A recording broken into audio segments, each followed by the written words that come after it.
Hi, Donya. Nice to meet you. Nice to meet you. Uh, yeah. So we got your resume here. You've applied to our data analyst position, and thank you for spending the time with me and trying to get to know you more. So why don't you tell me a little bit about yourself? Sure.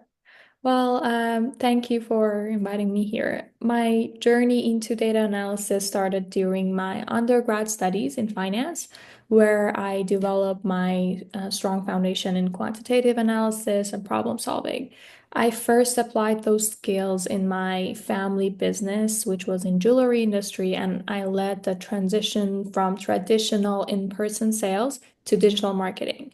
I launched an online sales platform and analyzed customer data to optimize the sales strategies and make business decisions. And during this time, I realized how important it is to work with data to drive insights, to make the best decisions.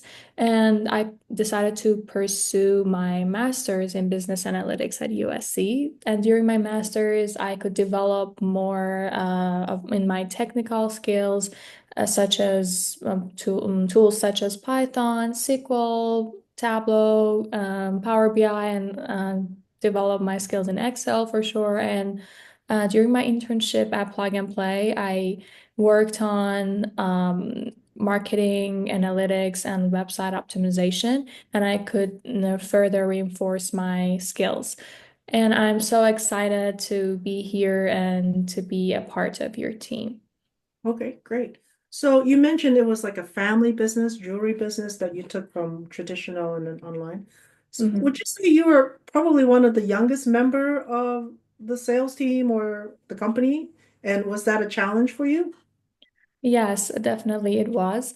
First of all, I needed to work a lot on my presentation skills to be able to persuade those people, the team, that my goals and the business plan I had might work. And to support all of my ideas, I needed to find a very good and passionate team with me. And to be able to build trust in that team, we needed great communication and collaboration. So I needed to prove a lot of data supporting my ideas to make them come with me and work with me. And finally, with believing in each other, after a couple of months that we saw the good results, we could work harder and make it work. Okay, great. Um, uh, have you been in a project where you had to lean more on your leadership skills, maybe besides the family jewelry business that you can speak of? Yeah, sure. During one of my class projects, we were working on business simulation project that we had to manage four aspects of a business: R&D, marketing, production, and finance. And I was the organizer and the leader of the team. And based on the abilities of people, I decided to divide the task and focus on each section. So, one person got in charge of designing the model for the production and the demand prediction. I got in charge of the marketing pricing strategies because I had more experience in, and our other member got in charge of the finance part because of her finance background. So finally, working together and during the good meetings we had, we could have a great result and present our project in the best way. Okay. Okay, great. So what would you say your proudest moments are so far? Well, one of the key points that I'm proud of is the transition I led during my family business because it was completely a new idea that I build it from the beginning to the end, and I'm really proud of. And the second thing in my life is that I decided to come to the US, and I'm proud of myself because I came out of my comfort zone. I took the risk of studying in another language and just showcase some aspects of my abilities that I didn't think of it before. And right now, I feel like I am capable of doing more, and I just expanded the capacity of my knowledge and improvement. Oh, okay, so English is not your first language.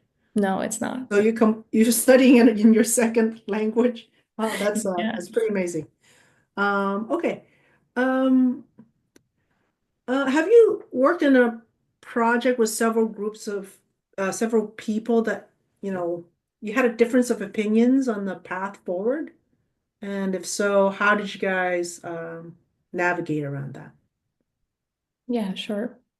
There were a couple of times that we had different ideas in different group projects. But one of the key ones was during my work at Plug and Play that I remember we needed to design report and good like visualization for a important meeting.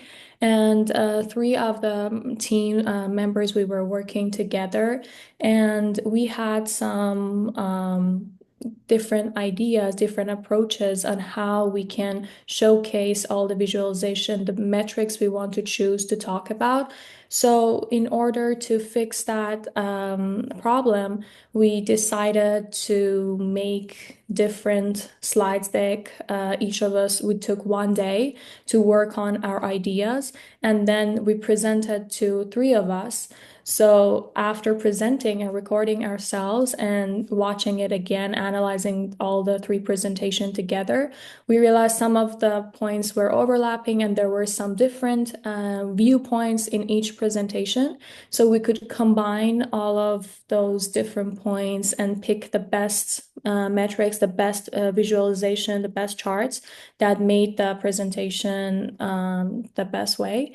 And this collaboration helped us to build a better result instead of fighting with each other. I see, I see. So everybody presented their own ideas and then come together in a consensus. And you guys Yes. were, okay, yeah, that's very good. Looking at your resume, tell me about your any other experience in persuasive presentation and collaborative planting. What do you mean by that? Yeah.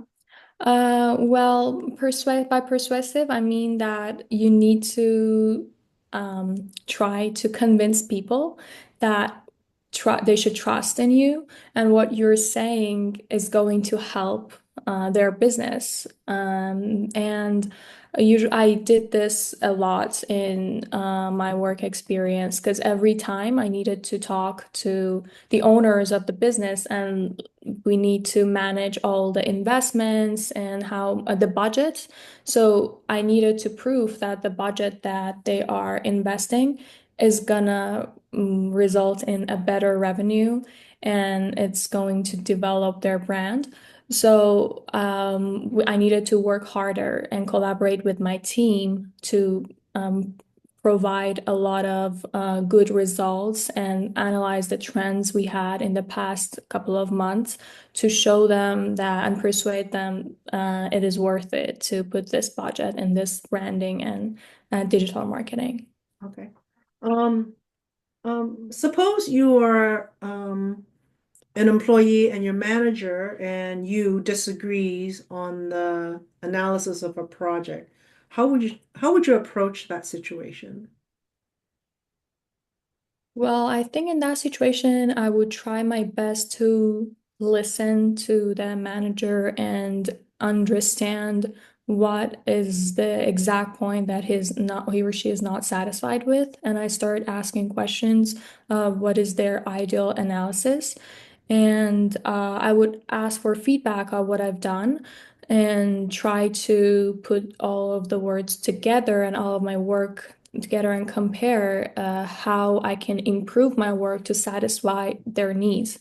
And if there is something that I really think we should do it in another way, before bringing it up, I will try to sort it in a way and think of it in a way that I can convince them or not. So if it is realistic, or maybe I can ask for some help from the other team members to see if they are also agreeing with my idea, because sometimes people might be biased of their own ideas, and when they say it out loud and see other people's feedback, they might see, oh, maybe it was my mistake. And most people are thinking in his way. And so I decided to change and just accept the new feedback. Okay. Um, what would you say your biggest failure is so far? Well, my biggest failure was when I was trying to enter universities when I was 18, and we had a national exam in our country, which is held once a year. And usually students study the whole year to take that exam and enter their dream school. So I was focusing on getting to University of Tehran, which was the best business school in our country. And I thought that I did my best in the first exam, but unfortunately, I couldn't make it the first year. So I was so disappointed after I couldn't enter that university, and I decided to talk to a lot of professors and consultants and analyze my work. And at that time, I realized I did not study the best sources, and I could change my resources and put more time and focus on some subjects more than others. So the second year, I tried again, and with the new approach I had, I could finally get into the university and the major I wanted. Okay, great. Um, all right. So just gonna ask you your approach because this particular job that we have is it's a little bit about marketing campaigns. So you were asked to analyze a marketing campaign for selling black, white, and gray t-shirts. Mhm. And you have historical sales data and has the store names, such and then the city, state, and the number of t-shirts sold by dates for the past 3 year, Mhm. 3 years. Where would you start? I'm just repeating the question again. We are selling black, white, and gray t-shirts, and we have the past 3 years data, Yeah, sales data, right? yeah, with the store names. You have stores across the US. You have the store Mhm. names and the city, state, and the number of the different types of t-shirts sold by dates. Mhm. So I would just clarify that this an analysis is going to help the marketing department figure out how much black, white, and gray t-shirts to stock around the different stores and by different seasons. So that's what we're trying to do. So how would you go about starting this analysis? Okay. Well, first of all, I would try to check some of the I do time series analysis and just check some of our sales, the total sales during the past 3 years. I prefer to start with yearly analysis and then go monthly to realize if there is any seasonal pattern between selling black, white, or gray during different seasons or holidays. And after analyzing for seasonal patterns, I can dig deeper into the states first, and then dig in if there I saw any abnormal trend, like a big decrease or a big increase in some states. I can go and focus on those and dig in deeper into the cities in those states. And then we can also focus on, after focusing on the cities, we can go into the different zip codes, different stores to be able to manage all smaller parts of the business. But if we Okay, can see everything is with the same trend, so probably we do not need to focus on the first view. okay. So suppose you did that and you found that black t-shirt sells pretty well all year round, Mhm. but white t-shirts seem to sell better during the summer, and white t-shirts sell consistently well in California. So if you found that trend, what would you suggest to the marketing department to how they can spend their advertising dollars. Yeah. Well, does it mean that white t-shirts are selling more than black in California, or it's just selling Yeah, them so like otherwise? yeah, black t-shirts sells consistently well everywhere, all year round. But white t-shirts sell, there's more demand in white t-shirts in California and in the summertime across the country. Yeah. So thinking about that, how would you, what will your recommendations be for the marketing department? Well, uh, I would try to put more budget into the into the strength points. So if white t-shirts are selling more in California, so I would put more budget for branding and develop our customer awareness in California, because it makes sense that white t-shirts are more popular at warmer time of the year or places. So maybe we can put some campaigns and some promotions during the summertime and some like discounts or special events for our summertime and specifically in California to be able to increase our sales during that time that we know that the demand can be higher. And before doing that, we need to have a good estimate of the demand and the prediction of the demand to make sure that we will not have so much inventory left. Okay. So let's say you do that, and then what happened is that um, the company has a lot of gray t-shirts left now Mhm. in their warehouse. So how would thinking about that you also have to move the gray t-shirts, knowing the demands across the country for black t-shirts and demand for white t-shirts in the summertime in California, what other campaigns can you think of so that you can entice people to buy the gray t-shirts? Mhm. Well, I think after first I will try to do some analysis on different cities that how they are doing on gray t-shirts. If I can see there are some cities that there is a bit more demand in gray t-shirt, so I will first try to focus on those to increase my inventory in those cities.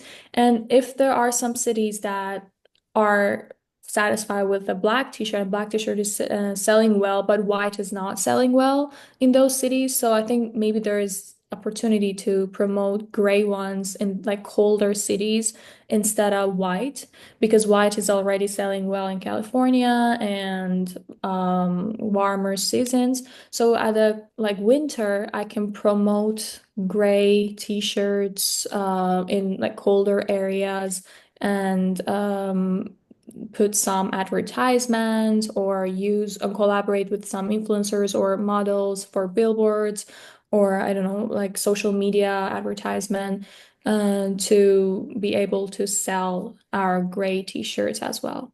Okay, great. Um,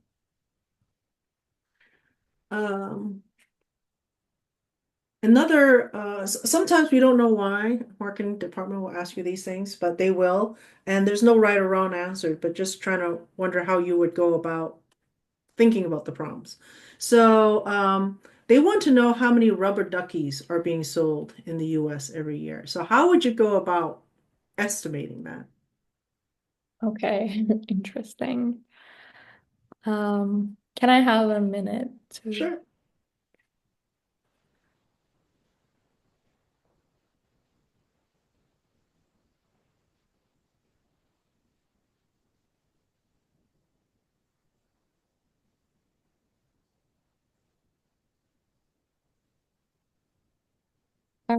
Okay, so before I um get into like a big number, I would first try to think that Robert Duckys is for kids. I can say maybe from like 0 to I don't know, 7, I assume. that Mhm. are more Okay. interested in using them. And I would try to estimate like what is the population of kids in this range in the US. And to do that, maybe we can start with smaller areas, like we can start within a zip code, then we can go within the city and state and then the country.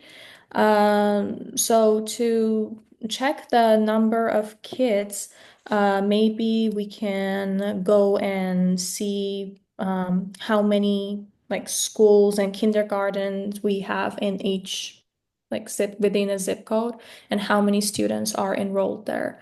So, for example, if in each zip code there is two like kindergarten or like daycares for small for infants, and each of them have about like 100 kids.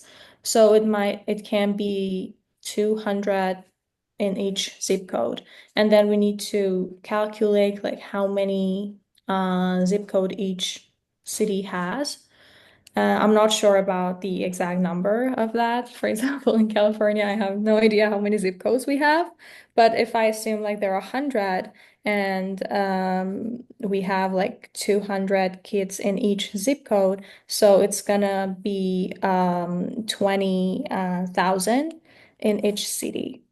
And we can multiply that to the number of cities in the US. And uh, can I ask, like, do you know how many cities the US have? I don't know. I just know it's 50 I don't states. know, but let's say Yeah. major cities, medium to, let's Yeah. say 1,000 Yeah. small to medium Yeah. cities. If there is like if there is 1,000 cities, it's gonna be 20 million and multiplied 50 states, it's gonna be 1 billion. So this That's a is lot of like rubber an duckies. estimate of the number of rubber duckies that we can sell in the Okay. US. Yeah. All right. That's a lot of rubber duckies, apparently. Yes. Yeah, I'm sure each kid probably have more than one rubber ducky in it, little ones and Yeah. big. Yeah. Okay, that's good. It's a good estimate. Well, it was really great speaking with you today. Do you have any questions for me? Well, one of my main question is like, how is the daily task of a business analyst in this role? Yeah, that's a good question. So our data analysts are, part of our business. So you'll be working very close with the business stakeholders, product managers, and they're helping them achieve their objectives. So sometimes they will have interesting questions like this, and sometimes they would have kind of a long running A/B test that they're running that you might have to help them understand the results. So you would have lots of opportunities for one-on-one to discuss what either the stakeholder, like such as our buyers of t-shirts or buyers of rubber duckies, or product managers who help them build new products. So it'll be a gamut of many things. It'll be, yeah. So that's why we're looking for someone who can really explain and communicate well, because it'll really help smooth the transition between data and business objectives. Yeah. Thank you. Thank you so much for your Do you have time. any other questions? No, that's it. Okay, great. Well, thank you for spending the time with me, and then hopefully we'll see you again. Yeah.